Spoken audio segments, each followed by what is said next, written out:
midnight and you're tuning into Nightline with me, Natasha Busst. The top stories. China offers renewal amid rising economic tribalism, says PM. And 2 dailies under investigations over Jalur Gemilang flag blunder.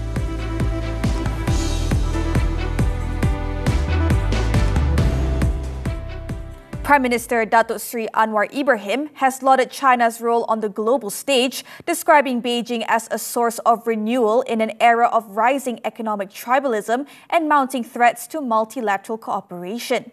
He said on Wednesday that China's initiatives were offering a new lease of hope at a time when the international order is beginning to fray. What we are witnessing today is not an honest reckoning with the imperfections of globalization, but the retreat into economic tribalism. Market access is being weaponized. What was once a multilateral convenient for shared growth now buckles under the weight of arbitrary disruption and unilateral whip. Anwar made these remarks during his address at a dinner hosted for the Chinese delegation in honor of President Xi Jinping's state visit to Malaysia. The Prime Minister also highlighted Malaysia's appreciation for China's steady and reliable approach during turbulent times. He also reaffirmed Malaysia's commitment to its ties with China, vowing that the country would remain a principled and steadfast friend guided by historical wisdom and future aspirations. Malaysia and China established diplomatic relations on May 31st, 1974 and celebrated the 50th anniversary of this milestone last year. Earlier, Chinese President Xi Jinping was given a state welcome at Istana Negara on Wednesday in conjunction with his 3-day state visit at the invitation of His Majesty Sultan Ibrahim, the King of Malaysia. This historic visit will further enhance the strategic relations and cooperation between China and Malaysia and marks the 50th anniversary of the diplomatic relations. Xi was received by Sultan Ibrahim on his arrival at 10:30 a.m. Also present were Prime Minister Datuk Seri Anwar Ibrahim as well as cabinet ministers. The welcome ceremony at the Istana Negara Parade Ground began with the playing of the national anthems of both countries, followed by a 21-gun salute. The Chinese president then inspected the main guard of honor from the 1st Battalion of the Royal Malay Regiment of Sungai Besi Camp.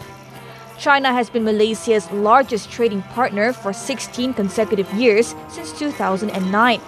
Total trade between the two countries was worth 484.12 billion ringgit in 2024, representing 16.8% of Malaysia's total global trade.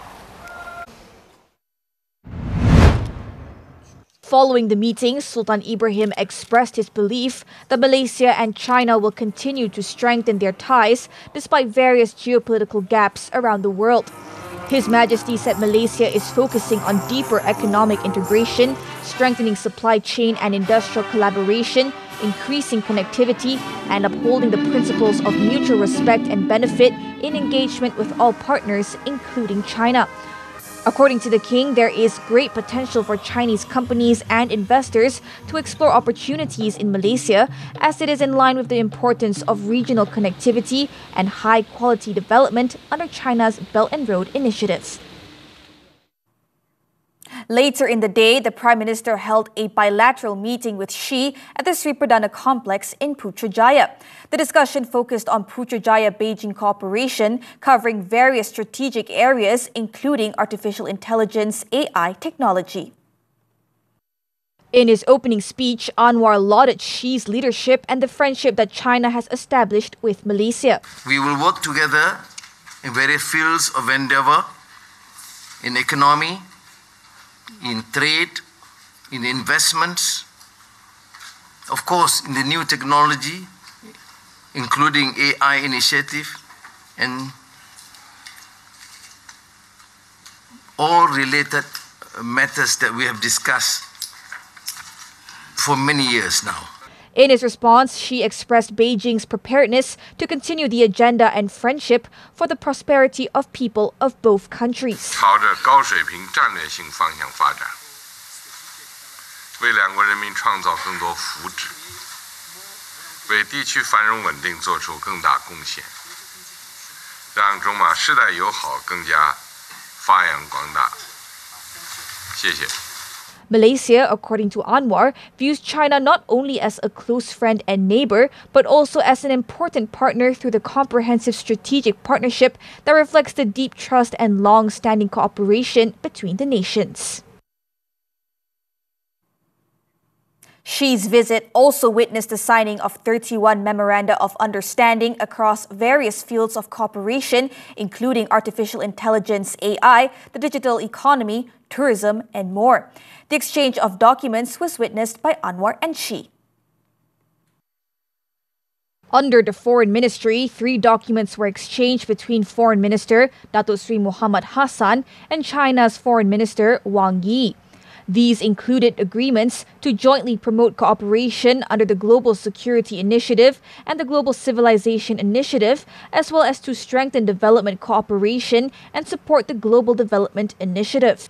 A mutual visa exemption agreement for holders of public affairs and ordinary passports were signed by Home Minister Datuk Sri Saifuddin Nasution Ismail and Wang Yi. 3 further documents were exchanged in the field of trade. These covered trade in services, standardization cooperation, and the enhancement of the Malaysia-China Two Countries, Two Parks initiative signed by Investment, Trade and Industry Minister Tengku Datuk Sri Zafrul Tengku Abdul Aziz and China's Minister of Commerce Wang Wentao. Both nations also signed an agreement to deepen cooperation in the railway sector, signed by Transport Minister Anthony Lok Siu Fook and Chinese Ambassador to Malaysia, Ouyang Eugene.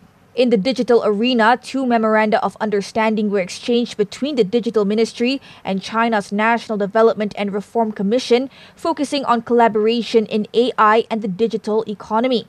An MOU in the field of education was also exchanged, centering on the translation and publication of classical literary works. This was signed by Education Minister Fadlina Siddiq and China Media Group President and Editor-in-Chief Shen Haixiang.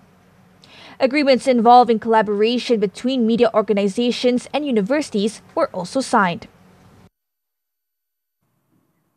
In a separate development, Prime Minister Datuk Sri Anwar Ibrahim discussed the United States' reciprocal tariffs and their impact on the global economy with his Japanese counterpart Shigeru Ishiba during a phone conversation on Wednesday. The discussion also covered Malaysia's engagement with ASEAN leaders, along with a shared consensus to continue negotiations with the US on the matter. Anwar stated in a posting on his Facebook account that Malaysia appreciates Japan's interest and willingness to collaborate in developing the ASEAN Power Grid network. Both leaders also discussed Malaysia-Japan bilateral cooperation, including the development of new energy sectors such as hydrogen involving Petronas and the Sarawak state government. Putrajaya and Tokyo are also committed to fostering a strong long-term relationship built on mutual respect and trust, spanning various strategic sectors. Anwar also conveyed his condolences over the loss of Japanese lives in the recent earthquake in Myanmar and said Malaysia appreciates Japan's efforts in supporting Myanmar's reconstruction. The national flag is a symbol of a country's sovereignty and identity and must never be subjected to ridicule. The Yang di-Pertuan Agong Sultan Ibrahim emphasized that the Jalur Gemilang is not merely a decorative piece of fabric, but embodies the nation's struggles, its history, the meaning of independence, and the spirit of its people. In a statement posted on His Majesty's official Facebook account, Sultan Ibrahim noted that Malaysians have a strong sense of pride and patriotism for the national flag. His Majesty said a mistake such as publishing an image of the Jalur Gemilang without the crescent moon, as seen on the front page of a local Chinese language newspaper, can trigger public sensitivity and is unacceptable. Sultan Ibrahim also stressed that the management and editorial team of the publication in question should have exercised greater vigilance and conducted thorough checks of all materials prior to publication. On Tuesday, Sinchu Daily issued an apology for an illustration on the front page of its newspaper on Tuesday that wrongly depicted the Jalur Gemilang without the crescent moon, attributing the gaffe to a technical mistake. The publication added that the digital version of the illustration was immediately corrected and the accurate version was republished in Wednesday's print edition. In a related development, the Home Ministry summoned the management of Sinchu Daily on Wednesday to investigate the publication of an illustration of the Jalur Gemilang without the crescent moon, which appeared on the newspaper's front page on Tuesday. During the meeting, a show cause letter was also handed to the newspaper's representatives. In a statement issued after the meeting, the ministry said the act of publishing the flag without the crescent, which represents Islam's position as the religion of the Federation, is a serious oversight and should never have occurred. It said the error reflected a lack of professional diligence and could cause disharmony. The probe into the incident is being carried out under the Emblems and Names Prevention of Improper Use Act, as well as the Printing Presses and Publications Act. The ministry said it would consider taking strict enforcement action once investigations are completed. Meanwhile, Inspector General of Police Tan Sri Razarudin Hussain confirmed that an investigation has been opened into the matter. He revealed that 13 police reports have been lodged in connection with the issue. In a separate statement, the Malaysian Communications and Multimedia Commission, MCMC, said it had summoned the management of Chinese language daily Kuanghua Yitpo. This was in connection to a report over its Facebook post, which allegedly showed an incomplete image of the Jalur Gemilang. MCMC said the matter is being investigated under Section 233 of the Communications and Multimedia Act for improper use of network facilities. It also issued a warning to all parties, whether media organizations or members of the public, not to upload or spread content that mocks the Malaysian flag or depicts it in an incomplete or inaccurate manner.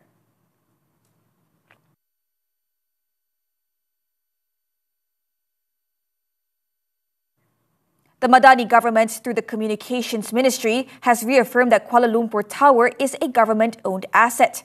In a statement on Wednesday, the ministry emphasized that effective April 1st, the operations, management and maintenance of the tower have been officially taken over by LSH Service Master Sdn Bhd, LSHSM. As such, the continued occupation of the site by its former operator, Menara Kuala Lumpur Sdn Bhd, MKLSB, beyond March 31st, is therefore deemed unauthorized. In response, the Federal Lands Commissioner issued 2 eviction notices to MKLSB via letters dated April 3rd and 9th. The ministry added that any operations or transactions currently being conducted by MKLSB are not sanctioned by the government. It also stated that in the interest of visitor safety and comfort and to allow the new management to carry out maintenance and improvement works, the Kuala Lumpur Tower building will be temporarily closed. The date of reopening will be announced through various media platforms.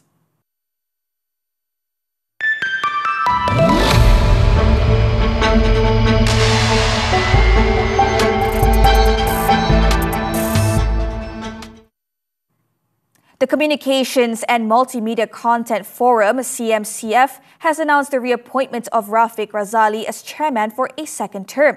Rafiq, who is also the Group Managing Director of Media Prima Group, will continue to lead CMCF for another 2 years, having held the top position since January last year.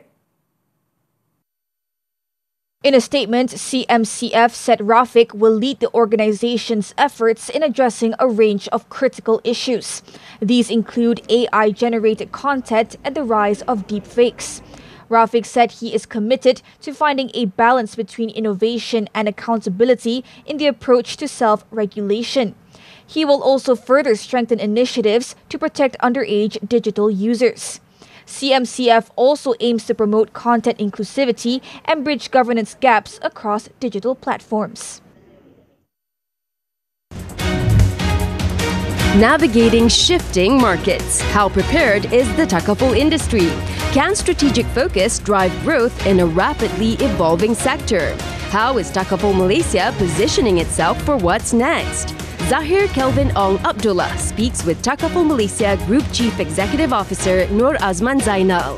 Only on Money Matters this Saturday at 5 p.m. on TV3 and stream on Tonton. China's first quarter economic growth outstripped expectations, underpinned by solid consumption and industrial output. Data on Wednesday showed China's gross domestic product, GDP, grew 5.4% in the January-March quarter from a year earlier, unchanged from the fourth quarter, but surpassed analysts' expectations of 5.1%.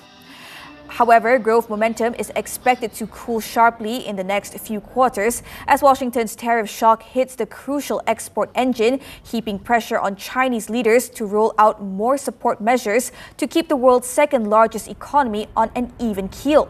In the meantime, exports have remained a lone bright spot in China's economy, with $1 trillion trade surplus last year helping to underpin growth. U.S. President Donald Trump ordered a probe into potential new tariffs on all U.S. critical mineral imports on Tuesday, a major escalation in his dispute with global trade partners and an attempt to push back on industry leader China. The order lays bare what industry professionals have long warned Washington about, that the U.S. is overly reliant on Beijing and others for processed versions of the minerals that power its entire economy. However, Trump signed an order directing the Commerce Secretary to begin a national security review. Within 180 days, the Secretary is required to report his findings to the President, including whether to impose tariffs. According to the White House, if Trump were to then impose a tariff on a nation's critical minerals, the rate would supersede the reciprocal tariffs Trump imposed earlier this month. You gotta be kidding. I can't believe it.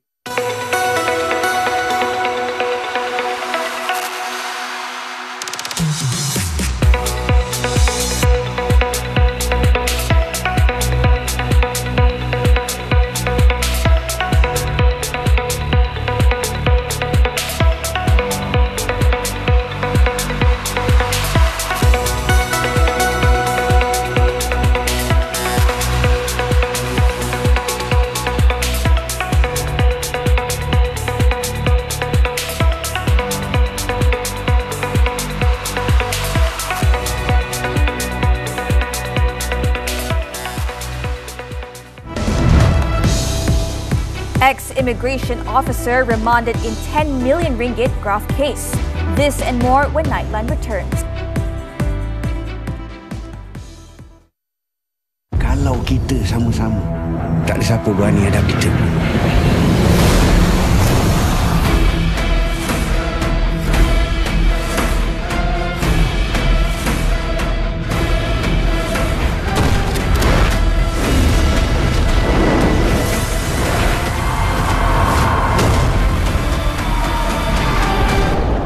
Aku, Gas. Haris, suruh aku apa?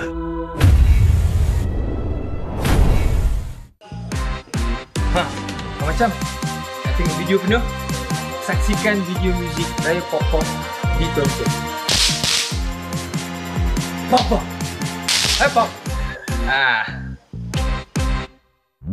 Lambakan tembikai di pasaran 99 sen sekilo. Apakah puncanya? Luka akibat melecur, ketahui komplikasi dan juga cara rawatannya. Jangkitan HIV di kalangan remaja semakin meningkat. Antara puncanya, hubungan songsang. Halang tugas penjawat awam, anda boleh dikenakan tindakan di bawah Seksyen 186 Kanun Keseksaan. Soal wang, impak kenaikan tarif Amerika Syarikat ke ekonomi Malaysia dan juga dunia. Saksikan Malaysia hari ini, Isnin hingga Jumaat jam 10 pagi. Di TV3 dan juga stream di Tonton. Top 5 Carta Muzik 40 minggu ini.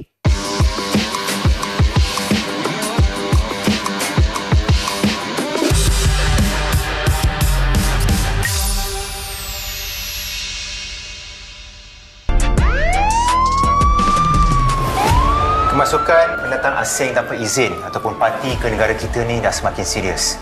Ini tidak boleh dibiarkan. Kau faham kan kita dah bercerai kan sekarang ni? Kita kena cari mereka yang terlepas tu.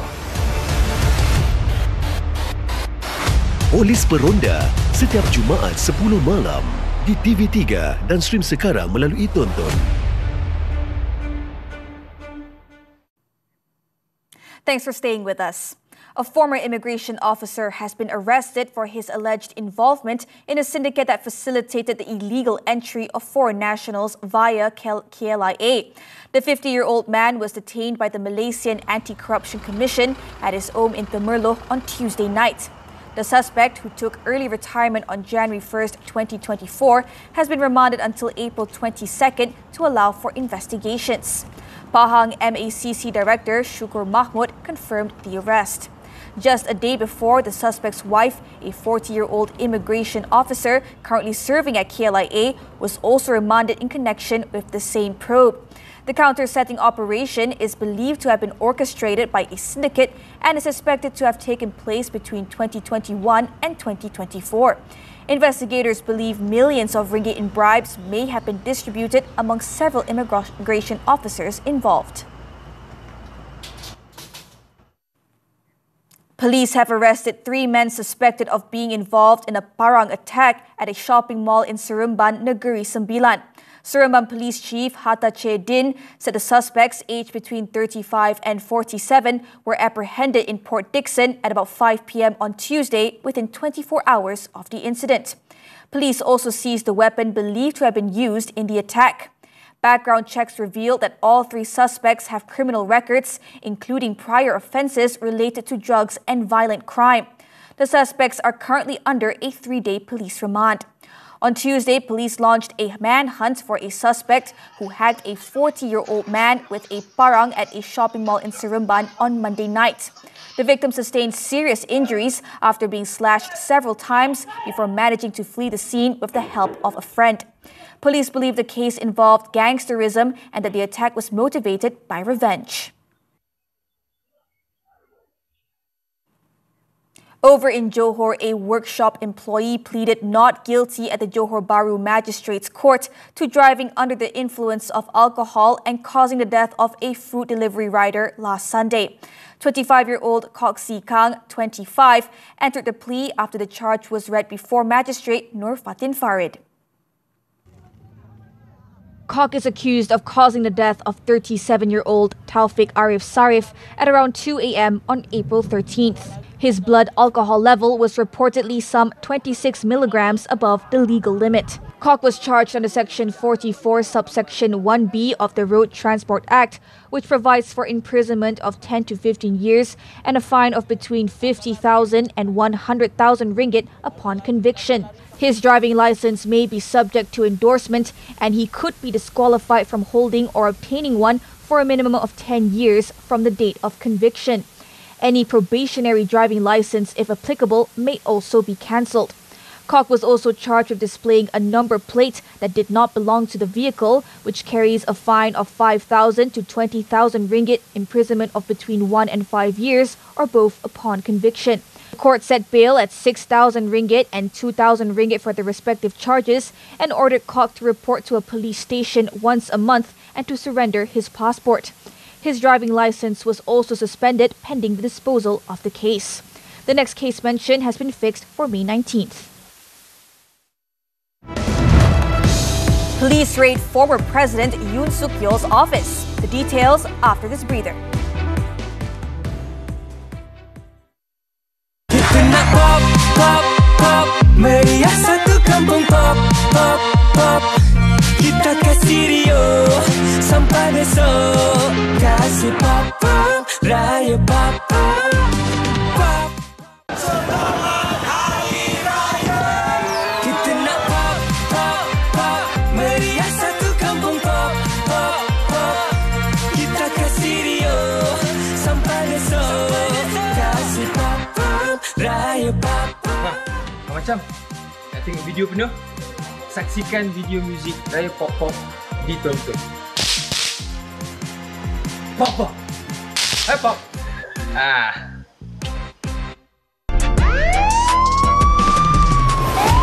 Kemasukan pendatang asing tanpa izin ataupun parti ke negara kita ni dah semakin serius. Ini tidak boleh dibiarkan. Kau faham kan kita dah bercerai kan sekarang ni? Kita kena cari mereka yang terlepas tu. Polis Peronda setiap Jumaat 10 malam di TV3 dan stream sekarang melalui Tonton. Top 5 Carta Muzik 40 minggu ini.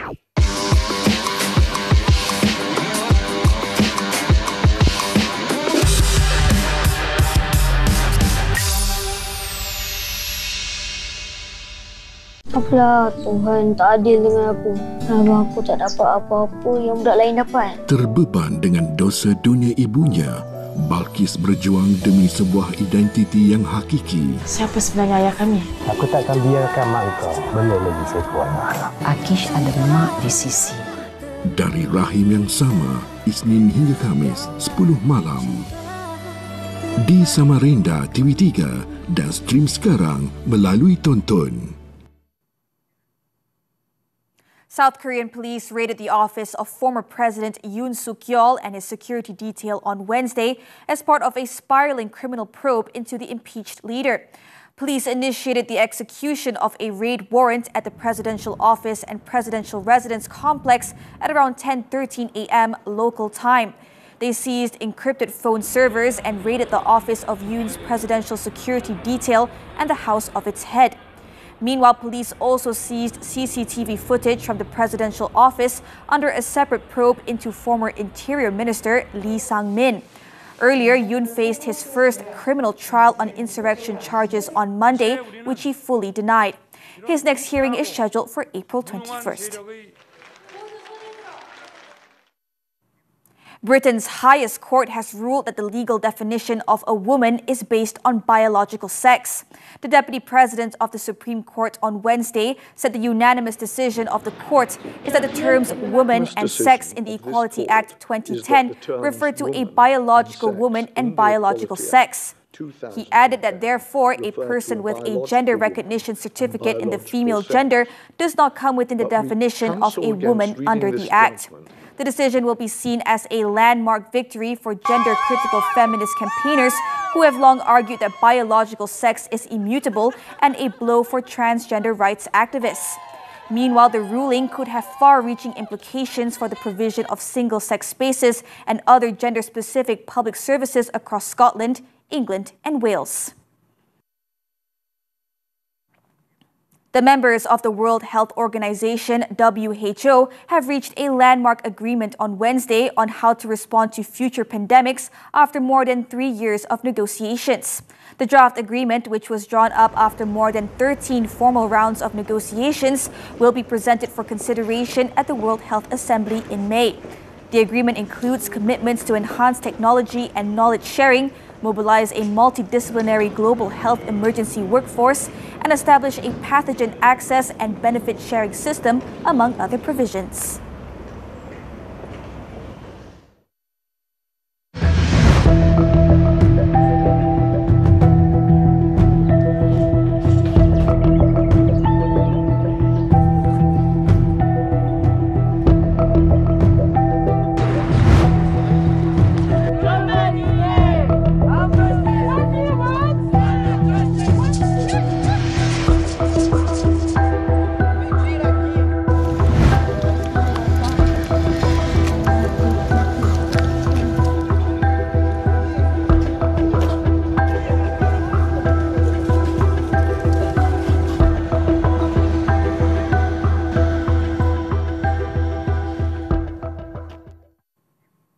Switching to sports now, badminton. In a stunning turn of events, national mixed doubles pair Chen Tangjie and To Iwei are back together less than a month after announcing their split. In a statement on Wednesday, the Badminton Association of Malaysia BAM confirmed the matter, adding that the decision follows a request from the duo and discussions between the coaching team and the players. It said the pair will now refocus on the World Tour, starting with the Singapore Open from May 27th to June 1st, as they look to regain their top form. The duo will also feature in the Sudirman Cup in Xiamen, China from April 27th to May 4th. The reunion may have been spurred by Youth and Sports Minister Hannah Yeoh, who voiced her displeasure over their split during Tuesday's Road to Gold press conference. Turning to tennis, the 2025 Barcelona Open. World number 2 Carlos Alcaraz continued his winning streak and moved into the last 16 after a tough second set battle against Ethan Quinn on Tuesday. Just 2 days after lifting the Monte Carlo Masters trophy on Sunday, the Spaniard started strong, taking the first set 6-2. However, he was pushed in the second, trailing 1-3 and needing to save a set point in the tie break before sealing a 6-2, 7-6 victory. Awaiting him in the second round will be Serbian Laszlo Djeric. Meanwhile, Stefanos Tsitsipas made a strong start to his campaign, defeating American Riley Opelka 6-2, 6-2 to set up a last 16 meeting with American Sebastian Korda. Also advancing into the next round was defending champion Casper Ruud, who comfortably defeated Colombia's Daniel Galen 6-4, 6-3. The Norwegian is set to face Serbian Hamad Medjedovic for a place in the quarterfinals.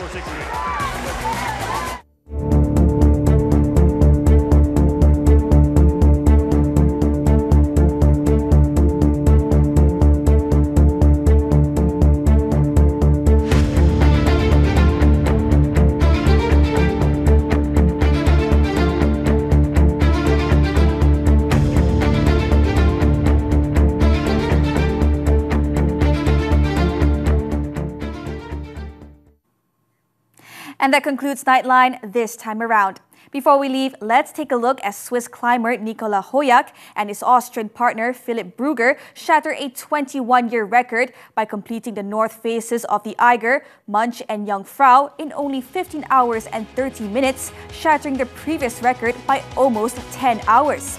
With that, I'm Natasha, and thank you for watching.